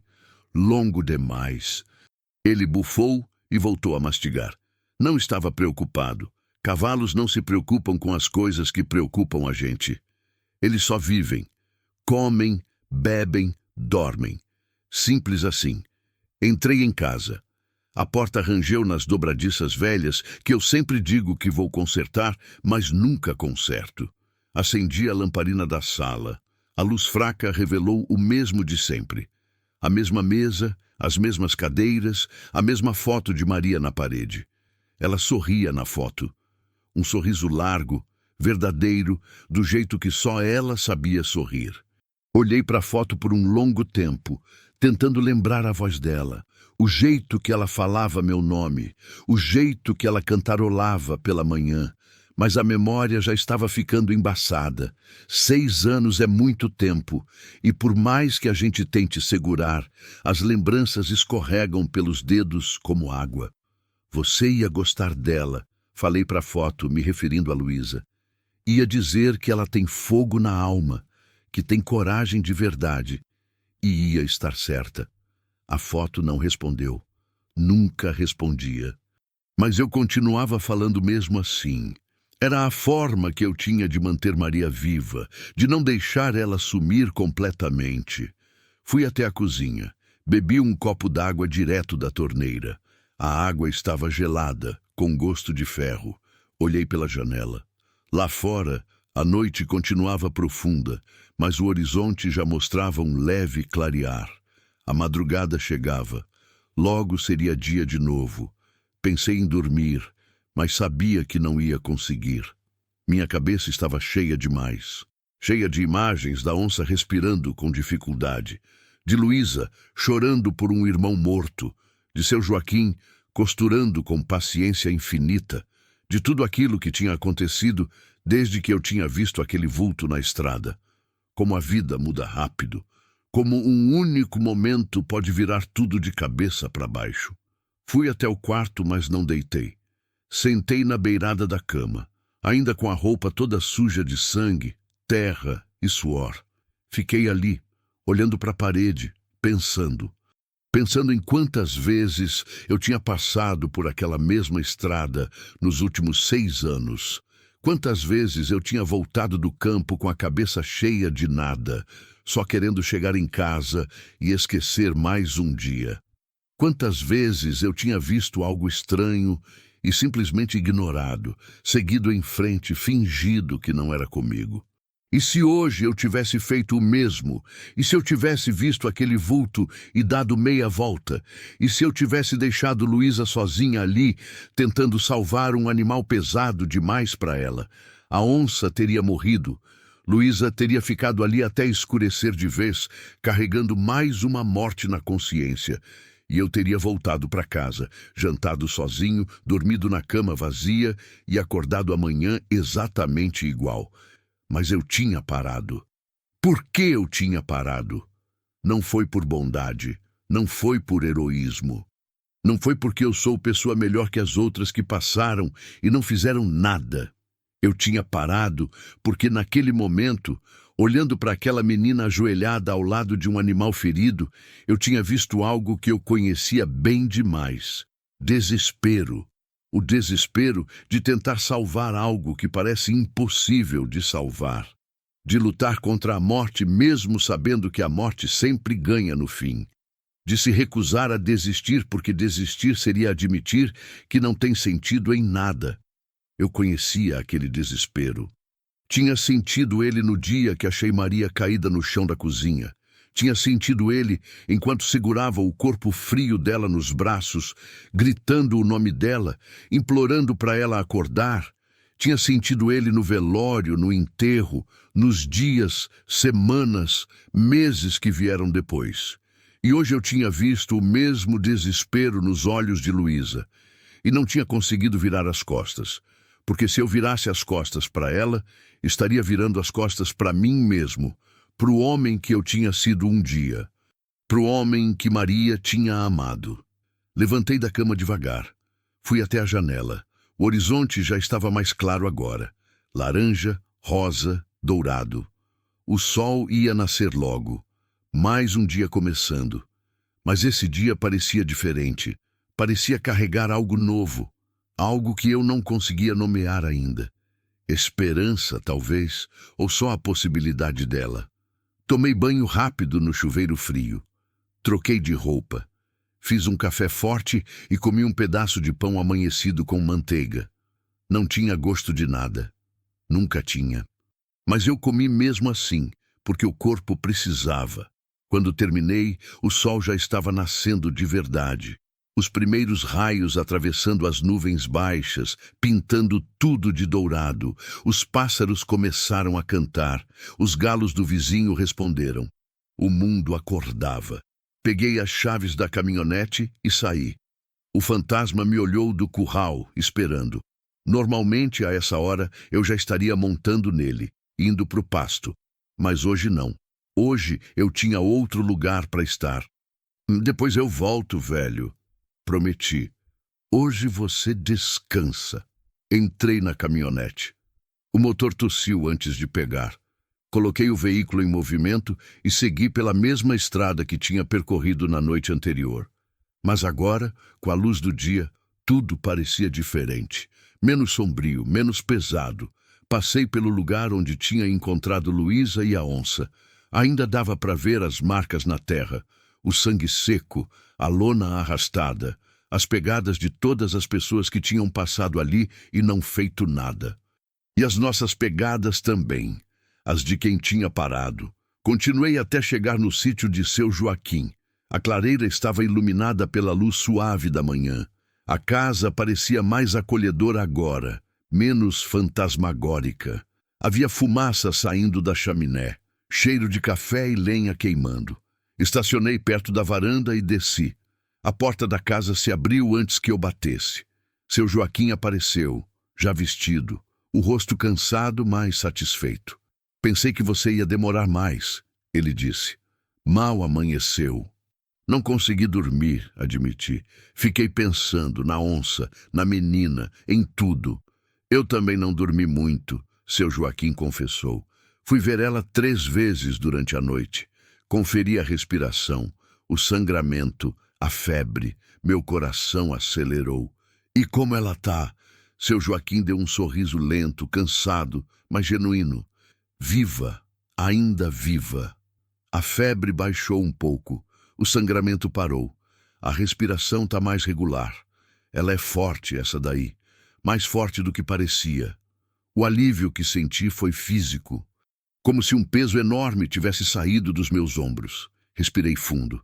Posso ver ela? Pode. Mas devagar. Ela ainda está sedada, mas pode acordar a qualquer momento. E quando acordar, vai estar assustada, confusa, com dor. A gente precisa ter cuidado. Assenti. Seguimos juntos até o galpão. Seu Joaquim abriu a porta devagar, sem fazer barulho. A luz da manhã entrou pelas frestas nas paredes de madeira, criando listras douradas no chão de terra. A onça continuava no mesmo lugar, deitada sobre a lona, o corpo grande e imóvel. Mas agora, na luz do dia, dava para ver melhor.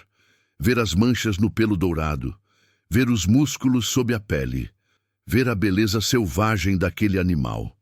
Me aproximei devagar. Ajoelhei ao lado dela. Coloquei a mão no peito. Senti a respiração. Devagar, mas constante. Forte. O coração batendo firme sob minhas mãos. Ela vai conseguir, murmurei. Mais para mim mesmo que para seu Joaquim. Vai. Ele concordou. Mas vai ser longo. A pata quebrada vai levar semanas para colar. O ferimento vai precisar de curativos diários. Ela vai sentir dor, vai estar assustada, vai ser difícil. A Luísa vai querer ajudar, falei. Eu sei. E vai ser bom, para a onça e para ela. As duas precisam uma da outra. As duas estão tentando sobreviver a coisas que quase as mataram. Olhei para seu Joaquim. O senhor é sábio, sabia? Ele riu baixo. Não sou sábio, só sou velho, e velho vê as coisas que jovem não vê.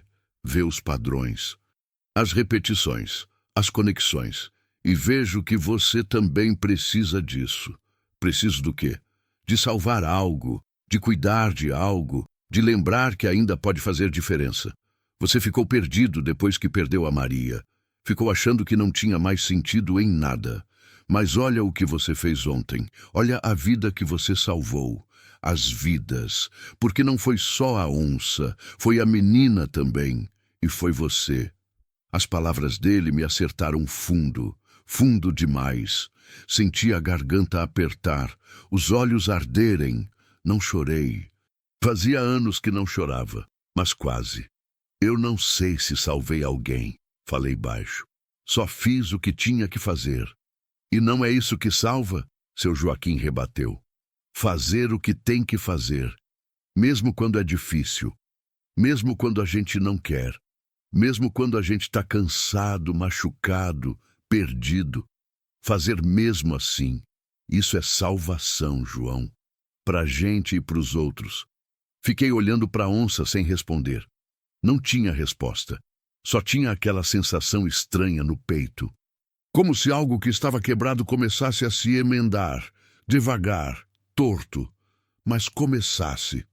Ouvimos o som de passos correndo do lado de fora. Depois uma voz conhecida. Seu Joaquim, moço João, cadê vocês?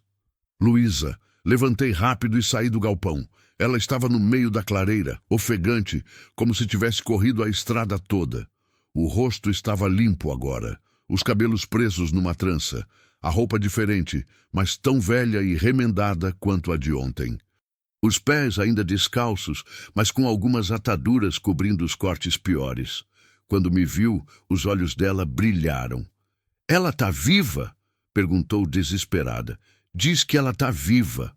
Tá, respondi sorrindo. Tá viva. Passou a noite bem. Tá dormindo ainda, mas tá viva. Luísa gritou de alegria, um grito agudo, puro, cheio de felicidade verdadeira. Correu até o galpão quase tropeçando. Entrou e se ajoelhou ao lado da onça com cuidado mais urgência. Colocou a mão no peito do animal, sentindo a respiração. As lágrimas começaram a descer, mas não eram lágrimas de tristeza. Eram de alívio, de gratidão, de esperança. Ela conseguiu. Luísa sussurrou, acariciando o pelo da onça. Ela conseguiu. Eu sabia. Eu sabia que ela ia conseguir. Seu Joaquim e eu ficamos na entrada do galpão, observando. Ele me olhou de relance e sorriu. Um sorriso pequeno, mas que dizia tudo. Às vezes, a gente salva os outros. E às vezes, salvando os outros, a gente se salva também. Ficamos ali os três, em silêncio, esperando a onça acordar. Esperando o próximo capítulo daquela história começar. Sem saber ainda como ia terminar. Sem saber se ia terminar bem. Mas pela primeira vez em muito tempo, eu queria descobrir. Queria ver o que vinha depois. Queria acreditar que valia a pena. A manhã avançava devagar, como se o próprio tempo tivesse decidido caminhar com cuidado naquele dia. O sol subia no céu, aquecendo o ar, espantando o frio da noite. Luísa não saiu de perto da onça nem por um minuto. Ficou ali, sentada na terra, as costas apoiadas numa pilha de sacos de ração, a mão sempre tocando o animal. Às vezes no peito, sentindo a respiração. Às vezes na cabeça, fazendo carinho entre as orelhas, às vezes só apoiada no flanco, mantendo contato, deixando a onça saber que não estava sozinha. Eu e seu Joaquim nos revezávamos entre ficar no galpão e cuidar das outras tarefas. Ele alimentou os bichos que tinha nos outros cercados. Um veado com a pata machucada, que já estava quase bom. 2 capivaras órfãs que ele tinha recolhido do mato. Um gambá velho que tinha sido atacado por cachorro e estava se recuperando. Eu ajudei. Carreguei água. Limpei os cercados, cortei capim. Trabalho simples, braçal, que não exigia pensar.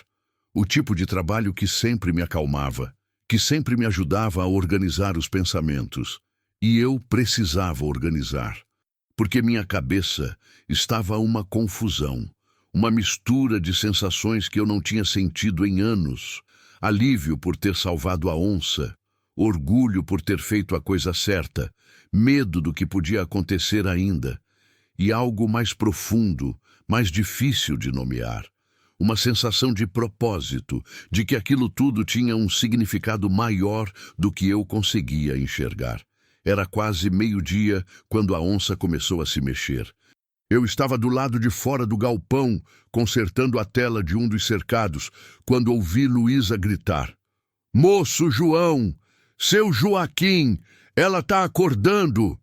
Larguei o alicate e corri. Seu Joaquim saiu da casa quase ao mesmo tempo. Entramos no galpão juntos. A onça estava se mexendo, movimentos lentos, descoordenados. A cabeça ergueu um pouco. As patas dianteiras se contraíram. Um gemido baixo saiu da garganta do animal. Um som rouco, confuso, carregado de dor. Calma, mocinha, Luísa sussurrava, a mão na cabeça da onça. Calma, você está segura. A gente está aqui. Ninguém vai te machucar. A onça abriu os olhos. Pupilas dilatadas, ainda embaçadas pelo sedativo.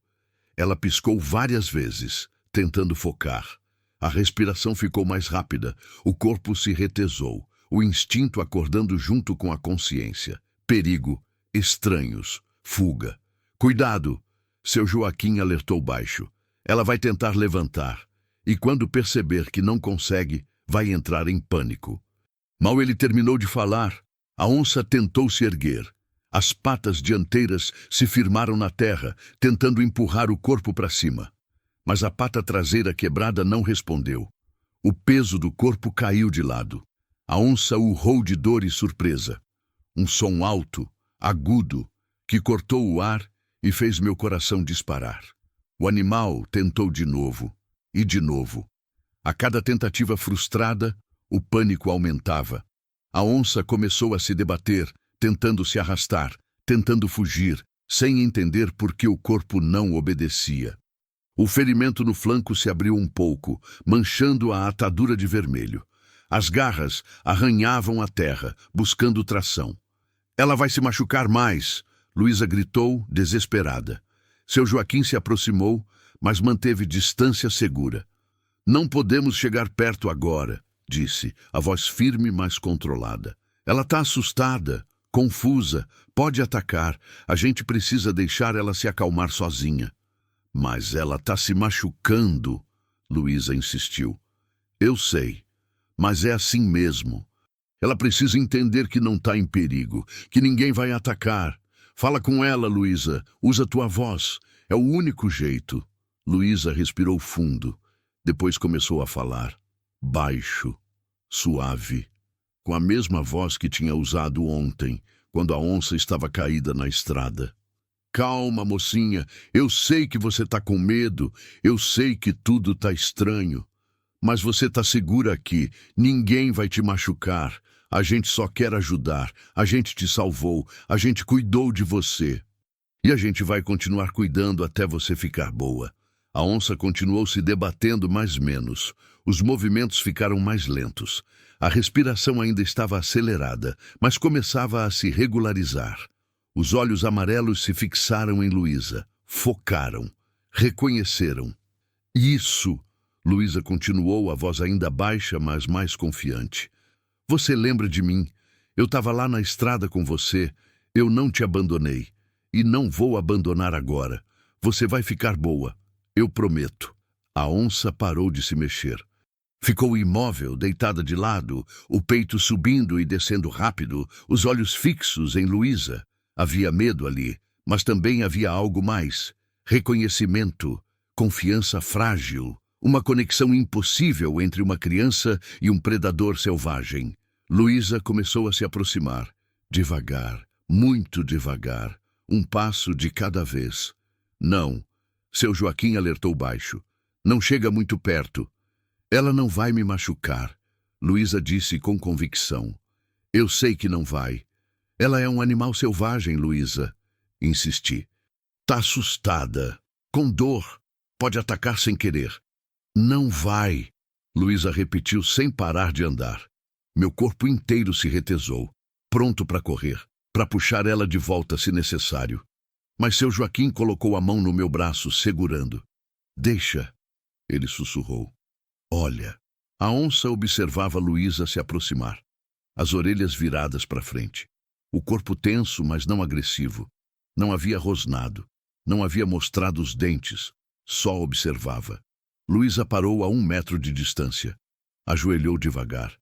Estendeu a mão, a palma virada para cima, num gesto de paz. Calma, ela sussurrou. Eu sou sua amiga. Eu te ajudei. Lembra? A onça cheirou o ar. 1 vez. 2 vezes. Depois, Lentamente, esticou o pescoço e cheirou a mão de Luísa. O focinho úmido tocou a pele da menina. Luísa não se mexeu, nem um músculo. Só ficou ali, deixando a onça decidir. Depois de um tempo que pareceu eterno, a onça relaxou. Abaixou a cabeça de volta para a terra. Fechou os olhos.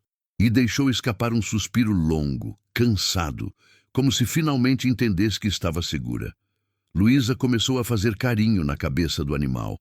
Devagar, gentil. E a onça deixou. Não só deixou, pareceu gostar. O corpo grande relaxou completamente. A respiração voltou ao normal. Eu soltei o ar que estava segurando sem perceber. Meu coração ainda batia rápido, mas agora não era só medo. Era algo mais. Admiração, espanto, como se tivesse acabado de testemunhar algo impossível. Nunca vi isso antes, seu Joaquim murmurou ao meu lado. Em 40 anos cuidando de bichos, nunca vi uma conexão assim, tão rápida, tão verdadeira. O que isso quer dizer? Perguntei baixo. Quer dizer que tem algo especial aqui, ele respondeu. Entre essa menina e essa onça, algo que a gente não entende, mas que existe, e é real. Ficamos ali observando Luísa fazer carinho na onça. A cena era estranha, quase surreal. Uma menina pequena, descalça, acariciando um predador selvagem. E o predador aceitando, confiando, como se soubesse que aquela menina tinha salvado sua vida e que continuaria salvando.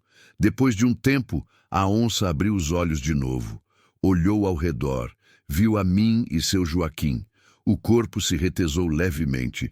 Ainda havia desconfiança, mas não pânico, não agressão. Esses são meus amigos, Luísa explicou, como se a onça pudesse entender. Eles te ajudaram também. Te trouxeram aqui. Te costuraram, salvaram tua vida. Eles são bons. A onça olhou para Luísa, depois para nós, depois para Luísa de novo, como se estivesse processando, tentando entender. Seu Joaquim deu um passo para frente, devagar, muito devagar. Vou precisar trocar as ataduras, ele disse baixo, falando mais para a onça que para nós. Vai doer um pouco, mas precisa ser feito, senão pode infeccionar. A onça observou ele se aproximar. As orelhas se abaixaram levemente. Um aviso, mas não atacou. Seu Joaquim se ajoelhou ao lado do animal, mantendo movimentos lentos e previsíveis. Começou a desamarrar a atadura do ferimento no flanco. A onça rosnou baixo, um rosnado de aviso. Luísa colocou a mão na cabeça dela de novo. Calma, ele só vai te ajudar. Vai doer um pouquinho, mas depois passa. Seu Joaquim removeu a atadura velha. O ferimento por baixo estava melhor, menos inchado, menos vermelho. Os pontos tinham segurado bem. Ele limpou com cuidado. Aplicou um líquido que devia arder, porque a onça se contraiu e gemeu. Mas não atacou, não tentou fugir, só aguentou. Boa menina! Seu Joaquim elogiou enquanto enrolava uma atadura limpa. Você é corajosa, forte, vai ficar boa logo. Quando terminou, verificou a pata quebrada. A tala ainda estava firme. O inchaço tinha diminuído um pouco. Bom sinal. Ela está se recuperando bem, seu Joaquim anunciou, levantando. Melhor do que eu esperava. Ela é forte mesmo. Quanto tempo até ela ficar boa? Luísa perguntou. Semanas, seu Joaquim respondeu honesto. A pata vai levar no mínimo 6, 8 semanas para colar. O ferimento vai cicatrizar antes, talvez 3 semanas. Mas mesmo depois que tudo sarar, ela vai precisar de fisioterapia. Vai precisar reaprender a andar direito com a pata. Vai precisar recuperar a força, a coordenação. E depois? Luísa perguntou, a voz pequena. Depois que ela ficar boa, depois a gente solta ela de volta na natureza. Seu Joaquim disse suave. Ela é selvagem, Luísa. Não pode ficar presa. Não é certo. Eu sei, Luísa disse baixo, os olhos marejados. Eu sei que ela precisa voltar, mas eu vou sentir falta dela. E ela vai sentir sua falta também, seu Joaquim disse. Mas você vai ter dado para ela o maior presente que pode dar: a vida e a liberdade. E isso é mais importante que qualquer outra coisa. Luísa assentiu, limpando os olhos. Voltou a fazer carinho na onça, guardando cada momento, como se já soubesse que um dia ia acabar. Eu observei aquilo tudo em silêncio. E entendi. Entendi que não era só sobre salvar a onça, era sobre aprender a deixar ir, sobre cuidar de algo sem precisar possuir, sobre amar sem prender. Eram lições que eu ainda não tinha aprendido, que eu ainda lutava para entender. Maria tinha ido embora e eu tinha passado 6 anos segurando a memória dela com tanta força que não conseguia viver, não conseguia seguir. Não conseguia me abrir para mais nada. Mas olhando Luísa ali, preparando o coração para eventualmente deixar aquela onça ir, mesmo sabendo que ia doer, eu comecei a entender que talvez fosse hora de fazer o mesmo. Não esquecer Maria. Nunca esquecer. Mas parar de segurar tão forte. Parar de viver só no passado. Começar a olhar para frente de novo. João, seu Joaquim me chamou. Vem cá. Preciso te mostrar uma coisa. Saímos do galpão juntos. Caminhamos até a varanda da casa. Ele se sentou num banco velho e apontou para uma cadeira de balanço. Senta. Sentei. O banco rangeu sob meu peso.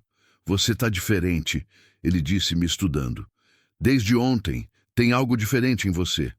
É? Perguntei sem saber o que dizer. É. Você está presente. Pela primeira vez em anos, você está realmente aqui.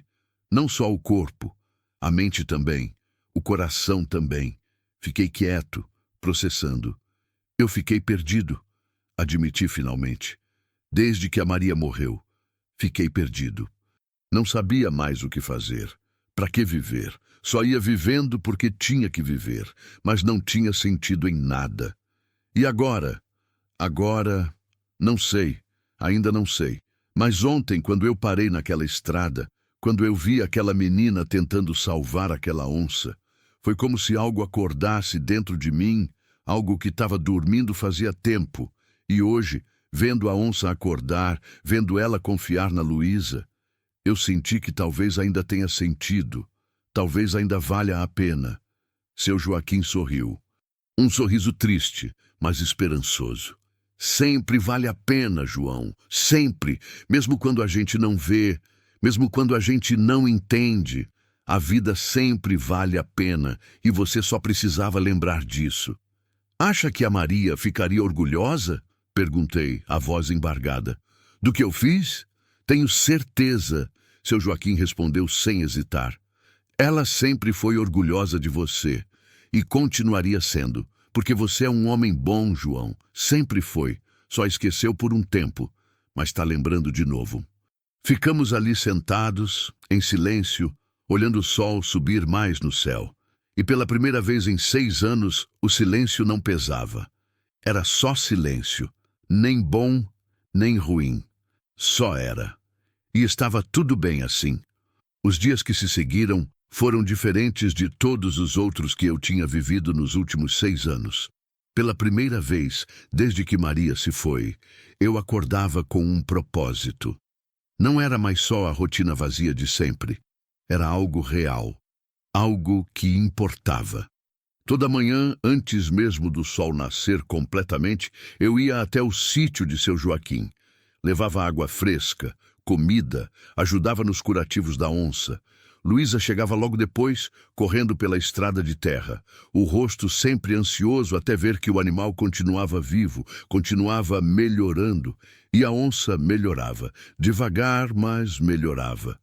A cada dia, a respiração ficava mais forte. O ferimento no flanco cicatrizava bem, os pontos fazendo seu trabalho. A febre tinha ido embora completamente.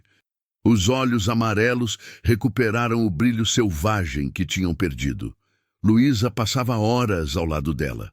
Conversava sem parar, contava histórias, cantava músicas que a mãe tinha ensinado. E a onça escutava. Ficava ali, deitada, olhando para a menina com uma atenção que não parecia natural num animal selvagem.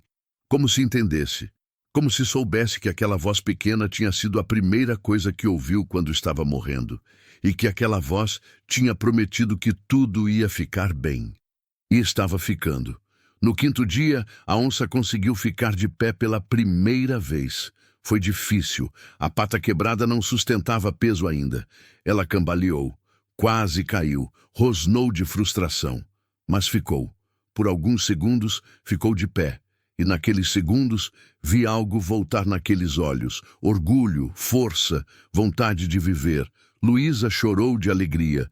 Seu Joaquim sorriu satisfeito, e eu senti o peito apertar de uma forma boa, de uma forma que eu não sentia havia tanto tempo que tinha esquecido como era.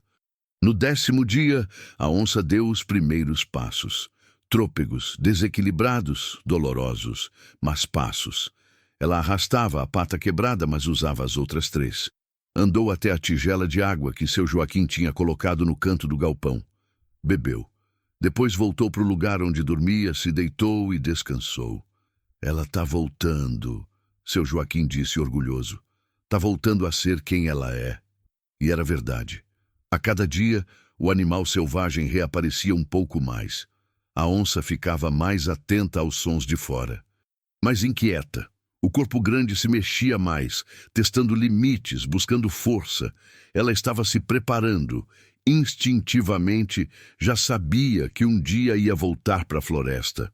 Mas Luísa também sabia, e isso a deixava dividida. Feliz por ver a onça melhorar, triste por saber que ia perdê-la. É assim mesmo, eu disse para ela num daqueles dias, enquanto observávamos a onça dormir. A gente cuida, a gente ama, e depois a gente deixa ir.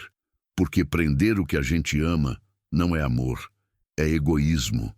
Luísa me olhou, os olhos pequenos, cheios de uma sabedoria que não deveria estar ali. O senhor aprendeu isso com alguém? Não, admiti. Ainda estou aprendendo, mas estou tentando. Ela assentiu e voltou a olhar para a onça. Quando ela for embora, eu vou sentir falta, mas eu vou ficar feliz também, porque ela vai estar livre, vai estar viva. E foi a gente que fez isso acontecer. Foi você, corrigi. Você que não desistiu. Você que ficou. Mas o senhor parou, ela rebateu. Se não tivesse parado, nada disso teria acontecido. E se você não tivesse ficado, eu teria passado direto, respondi. A gente precisou um do outro, e da onça também. Todos nós precisávamos disso. Ela sorriu. Um sorriso pequeno, mas verdadeiro. As semanas passaram. A onça continuou melhorando. A pata colou torta, mas colou. Ela mancava, mas andava. Corria até. Não tão rápido quanto antes, mas corria. Seu Joaquim disse que ela nunca seria a mesma. Que a perna ia limitar ela para o resto da vida. Mas que ela podia sobreviver, podia caçar, podia viver. E isso era o suficiente. Quando chegou o dia de soltar ela de volta na mata, ninguém queria ir. Mas todos sabíamos que era a hora. A onça tinha se recuperado o máximo que ia se recuperar ali. Precisava de espaço, de liberdade, de voltar a ser o que sempre foi. Seu Joaquim preparou tudo. Escolheu um lugar longe, na beira de uma reserva onde ela estaria segura, onde teria caça, água, território. Colocamos a onça numa jaula grande na carroceria da caminhonete. Ela rosnou, inquieta, mas não atacou. Olhou para Luísa o tempo todo, como se perguntasse o que estava acontecendo. Você vai voltar para casa, Luísa disse, a voz firme, mas molhada de lágrimas. Vai ser livre de novo, vai poder correr, caçar, viver. É o que você precisa, é o que você merece. Viajamos em silêncio. Eu, seu Joaquim e Luísa na cabine. A onça atrás, observando a estrada passar. Quando chegamos no lugar escolhido, carregamos a jaula até a beira da mata. Seu Joaquim abriu a porta. E esperamos. A onça não saiu imediatamente. Ficou ali dentro, olhando para fora, cheirando o ar, reconhecendo, lembrando. Depois, olhou para trás, para Luísa. E algo passou entre elas naquele olhar. Algo que não precisava de palavras. Gratidão. Despedida. Amor do tipo que atravessa espécies, que não faz sentido, mas existe mesmo assim. Vai, Luísa sussurrou. Você é livre. A onça deu um passo. Depois outro. Saiu da jaula devagar, testando o chão da floresta sob as patas. Parou mais uma vez. Olhou para trás. Depois virou e desapareceu entre as árvores. O corpo manchado se fundindo com as sombras, o som das folhas secas sendo esmagadas sob as patas ficando mais distante, até sumir completamente. Luísa chorou. Chorou muito. Eu coloquei a mão no ombro dela, sem saber o que dizer. Seu Joaquim ficou do outro lado, em silêncio respeitoso. Ela vai ficar bem? Luísa perguntou entre soluços. Vai, seu Joaquim garantiu. Ela é forte. Você ensinou ela a ser forte. Ficamos ali por mais um tempo, esperando. Mas a onça não voltou. Estava onde pertencia, livre. Na volta, Luísa estava mais calma, triste, mas em paz. Obrigada, ela me disse quando paramos na frente da casa dela. Por tudo. Por ter parado. Por ter ajudado. Por ter me ensinado que vale a pena tentar salvar. Obrigado você, respondi. Por me lembrar disso também. Ela desceu da caminhonete. Acenou. Entrou em casa. Voltei para minha fazenda quando o sol já estava descendo. O fantasma me esperava no curral, como sempre. Entrei em casa. Olhei para a foto de Maria na parede. Eu parei, disse para ela, naquela estrada, e mudou tudo. Acho que você ia gostar de saber disso. A foto não respondeu, mas também não precisava, porque pela primeira vez eu não estava falando com ela buscando respostas.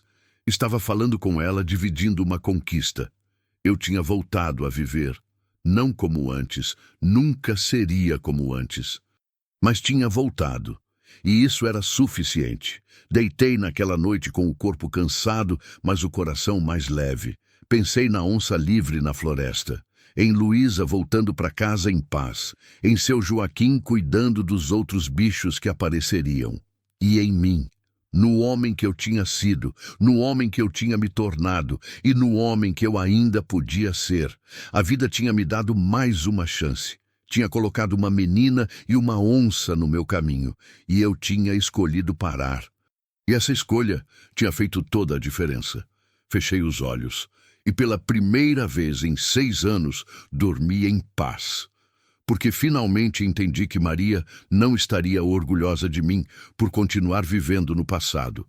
Ela estaria orgulhosa de mim por ter encontrado coragem de viver no presente, de parar quando era preciso parar, de ajudar quando era preciso ajudar, de salvar quando ainda era possível salvar, e de deixar ir quando era hora de deixar ir.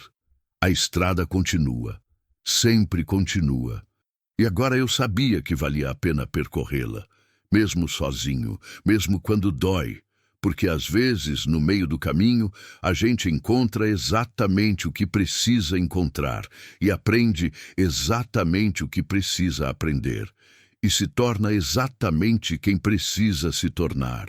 E isso, no fim, é tudo que importa.